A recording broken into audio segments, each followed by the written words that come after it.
Notre Dame. He was the Associate Vice President, Strategy and Knowledge Department at the International Fund for Agricultural Development in Rome. Previously, he worked at American University in Washington, D.C., the Inter-American Development Bank, the University of New England in Australia, and the International Potato Center in Lima, Peru. He holds a PhD in Agricultural and Resource Economics from the University of California at Berkeley. So we have very great speakers, and of course, I'm sure that they're also just as excited to talk about the film.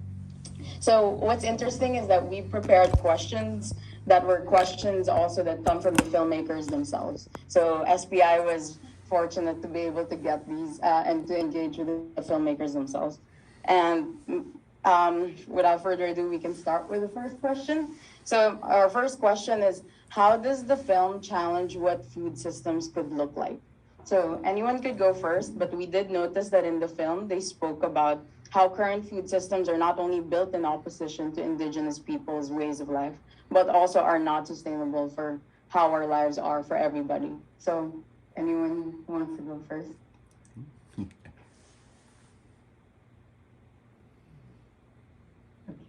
Oh. That's okay. Let me see. I think you're on mute, Barry. Are you trying to speak? Yeah. Yeah, good. Go ahead. Well, I'd say that the structure that it's built on is that as Native Americans, that the Europeans came over here and basically told us that we were farming wrong.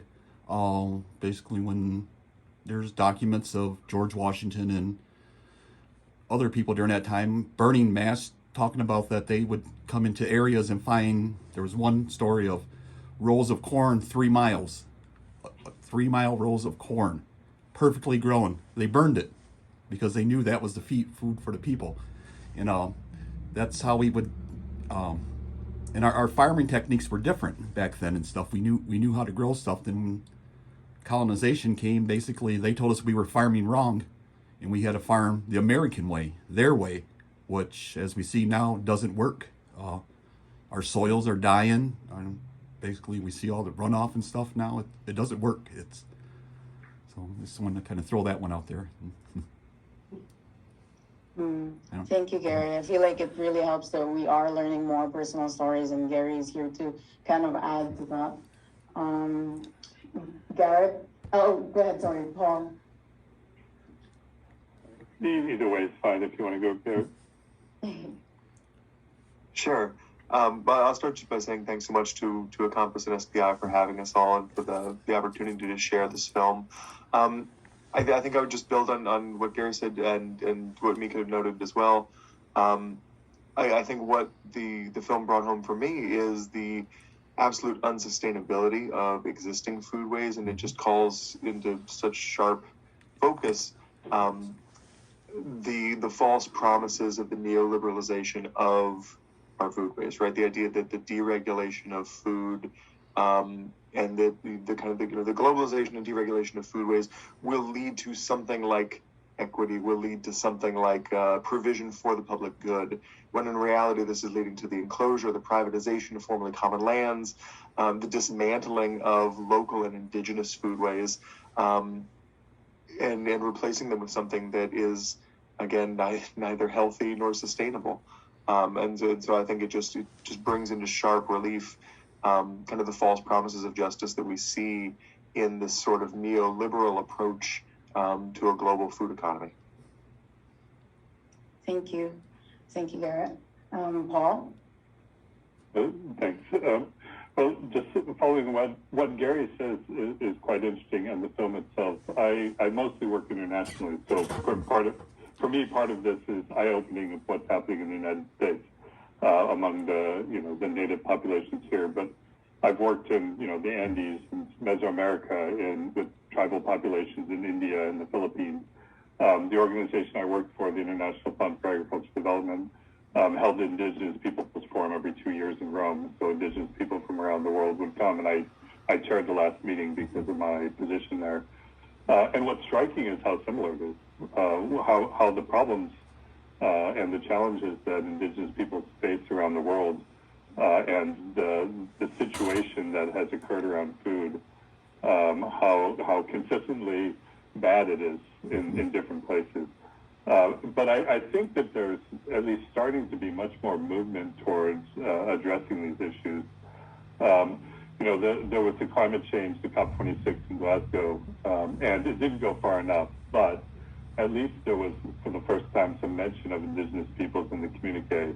There was a promise of 1.7 billion. There's a great editorial by, her name is Victoria Tali Korpaz, who used to be the special rapporteur for indigenous people, that basically said that these are great steps, but they're not nearly enough. And I think that that's what we need to remember, that we are, though, starting to make progress, that people are thinking much more about food, not just in terms of how do we increase agricultural productivity, but how do we ensure inclusion? How do we address sustainability issues and think of food systems more broadly? I'm an agricultural economist, and I was trained to think ag productivity is all you want, right? And this is at Berkeley, which is hardly a right-wing think tank, right? So it's still fairly strongly in the view of things, but I do think that's changing, and we're thinking more broadly. The question to me is, both from this film and what Gary was talking about, is how do we build on this momentum, and how do we make sure that it doesn't get stopped or snuffed out in some way, and we make sure that it's able to go to further steps. And so I think hopefully we'll have some ideas about how to do that. Thanks. Thanks, Paul. Yeah, I think just to add before I leave it to Irene, I find it really interesting that they said, oh, it used to not be organic. It was just food.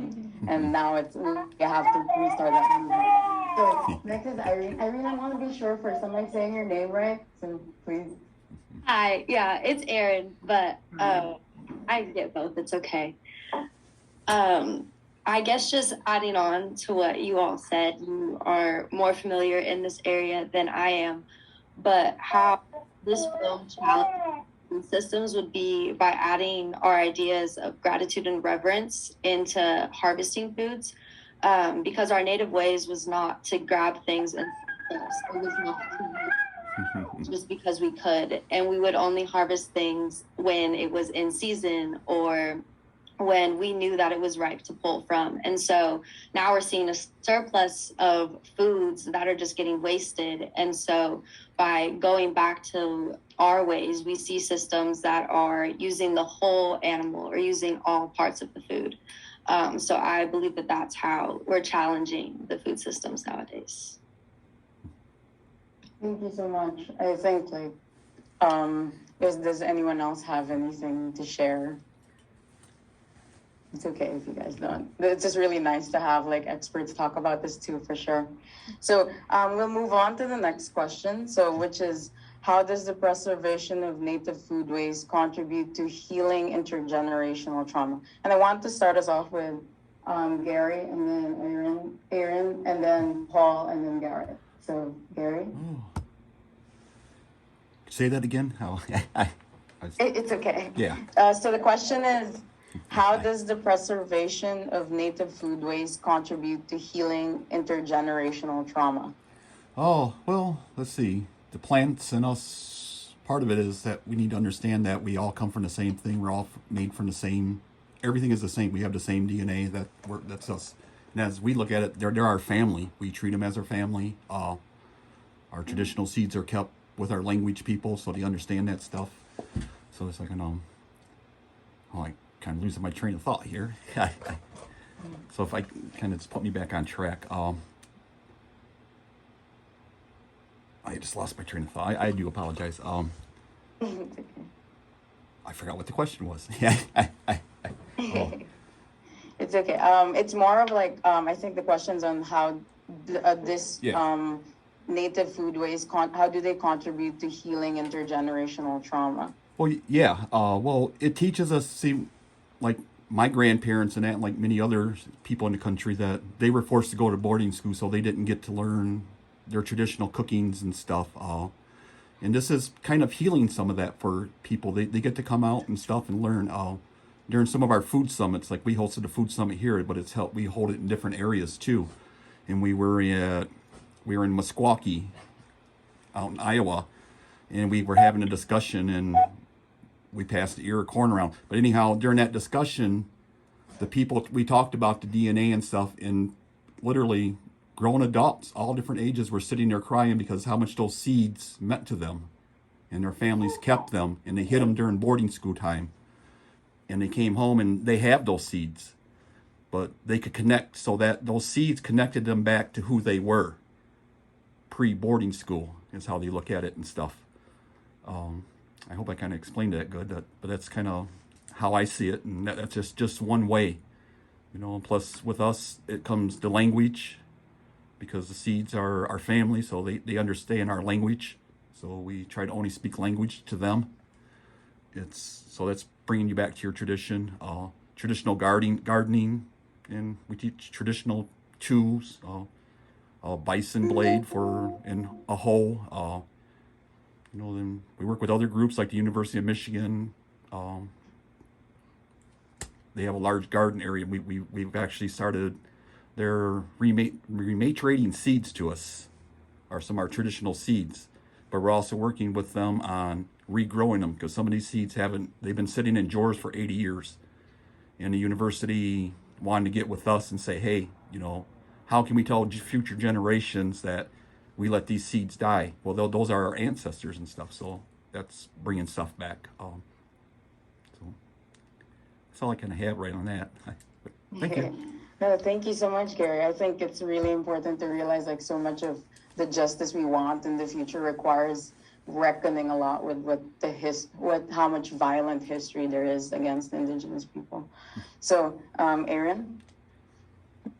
Yeah, so building off of Gary, I believe that it's the ceremonial acts that he is referring to that are leading to the healing of our trauma. And it's the ability to connect with our ancestral ways that are bringing us to this reestablishment of connectedness that was lost through the history of genocide and the boarding schools and the removal acts and stuff like that.